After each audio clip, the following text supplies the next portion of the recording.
Already ECR file చేస్తున్నారు. PF గురించి sir, నేను పిఎఫ్ గురించి ఒక్కసారి వరకు మనం ఏం చేయాలి అన్న దానికి సంబంధించి స్టేక్ హోల్డర్స్ ఎవరైతే ఉన్నారో వాళ్ళందరినీ కూడా ఒకటి పిలవడం జరిగింది. దయచేసి అందరూ కూడా ఒకసారి ఇచ్చినటువంటి ఇన్స్ట్రక్షన్స్ ఏవైతే ఉన్నాయో, బ్రోచర్ ఏవైతే ఉందో ఒకసారి చదవండి. నేను కూడా చదువుతాను. మరలా ఒకసారి అవసరం అనుకుంటే నేను మీ అందరితో తీసుకుంటాను. బికాజ్ నాకు నాలెడ్జ్ లేకుండా నేను మాట్లాడడం అనేది చేయను. నాకు మొదటి నుంచి అలవాటు లేదు. వితౌట్ నోయింగ్ దాంట్లో సబ్జెక్ట్లోకి వెళ్లకుండా నేను మాట్లాడలేదు. బట్ ఇది already program pre arranged program కాబట్టి ఉన్నటువంటి డీసీ లేబర్ గారు, అలాగే ఇన్సూరెన్స్ కార్పొరేషన్ ఎంప్లాయీస్కి సంబంధించిన ఈఎస్ఐ సంబంధించిన అందరూ కూడా వచ్చి గైడ్ చేశారు మీకు. ఒకసారి మీరు కూడా చదివిన తర్వాత ఇది బాగా అవేర్నెస్ చేయాల్సిన కార్యక్రమం. నాకు అనిపించిన అంశం ఏంటంటే, ఇందాక 2 minutes ఇక్కడ యాక్చువల్గా అయితే ఇవాళ మాకు సిసిఎల్ఏ గారి కాన్ఫరెన్స్లో నేను మార్నింగ్ దగ్గర నుంచి బిజీలో ఉన్నాము. స్పెషల్ సిఎస్ గారు సిసిఎల్ఏ గారి కాన్ఫరెన్స్లో ఉన్నాను. జస్ట్ 5 minutes బ్యాక్ వాళ్ళతో ఒకసారి ఇంటరాక్ట్ అయ్యాను తప్ప వాస్తవానికి దానికి సంబంధించిన లోతుగా అధ్యయనం చేయాల్సిన సబ్జెక్ట్ ఇది. మేజర్గా గవర్నమెంట్ ఎంప్లాయ్ అనేవాడు లబ్ధి పొందుతున్నాడు.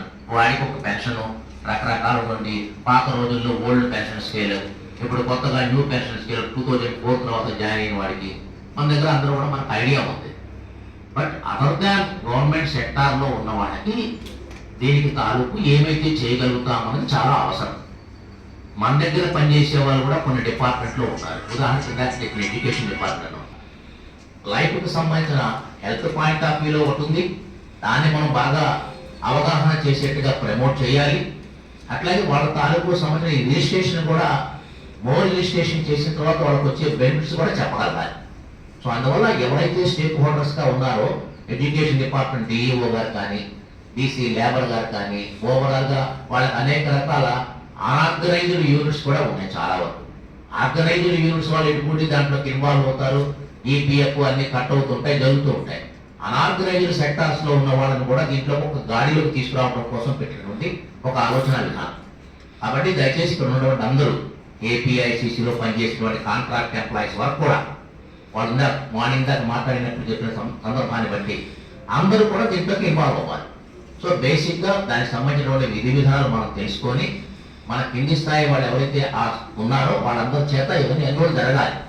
సో గడిచినటువంటి 6 నెలలుగా వాళ్ళు ఏం చేశారన్నది న్యూఢిల్లీ స్ప్రీ అనే ప్రోగ్రామ్ కింద మొత్తం చూపించడం జరిగింది.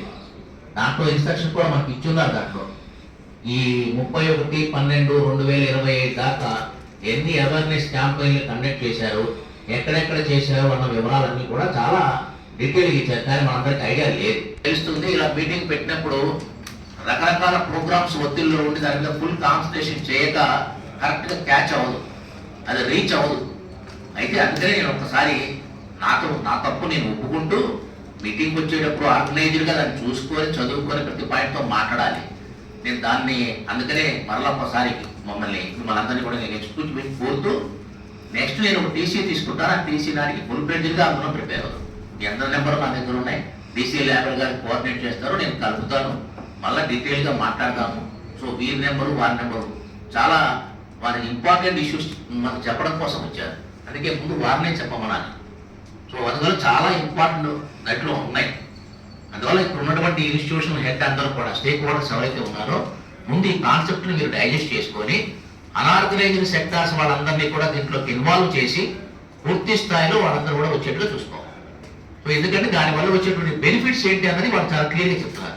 హెల్త్ పాయింట్ ఆఫ్ వ్యూలో చాలా ఇంపార్టెంట్. చాలా మంది మీకు తెలుసు, ప్రైవేట్ కాన్వెంట్లో పనిచేసేటువంటి టీచర్లు ఉంటారు, వాళ్ళకి తెలియదు వాళ్ళకి ఎలాగా ఈ పెన్షనరీ బెనిఫిట్స్ వస్తాయని కానీ అంత అవగాహన లేదు. సో దయచేసి దాన్ని లీడ్ తీసుకోవాలి.